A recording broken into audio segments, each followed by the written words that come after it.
Hello everyone, আসসালামু আলাইকুম। তো আজকে মনে করছি একটা ইউনিক রেসিপি, এবং রেসিপিটি ভালো লাগলে অবশ্যই আমার লাইক দিয়ে আমার পাশে থাকবে। তো আমি রুই মাছের লেজ দিয়ে আজকে ভর্তা বানাবো। তো ভর্তা বানানোর জন্য কড়াই বসিয়ে দিয়েছি। এখানে দুটো বড় সাইজের টমেটো কুচি কেটে দিলাম, দিয়ে দিলাম একটু পেঁয়াজ, কাঁচা লঙ্কা, শুকনো লঙ্কা, তারপর দিয়েছি রসুনের কোয়া। তো সবগুলো আমার ভাজানো কমপ্লিট। এবার আমি এপাশ ওপাশ উল্টে দিলাম।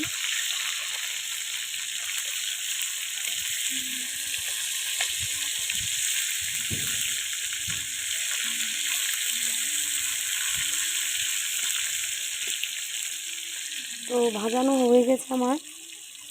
তো এবার একটা প্লেটে আমি তুলে নিয়েছি। ওই যে লেজটা, রুই মাছের লেজ দিয়ে আজকে ভর্তা বানাবো। তো এবার আমি মিক্সচারে এটা ম্যারিনেট করে নিচ্ছি।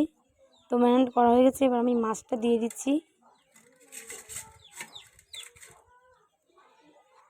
এবার লবণ, স্বাদ মতো লবণ দিয়ে এবার আমি ভালো করে মাখিয়ে নিচ্ছি। তো ফাইনালি আমার ভর্তাটা করানো হয়ে গেছে। যদি আজকের ভর্তাটি ভালো লাগে অবশ্যই আমার চ্যানেলটিকে সাবস্ক্রাইব করেন। যারা করেছেন অসংখ্য ধন্যবাদ। যারা এখন পর্যন্ত করেনি অবশ্যই করে দেবেন এবং করার জন্য অনুরোধ রইল।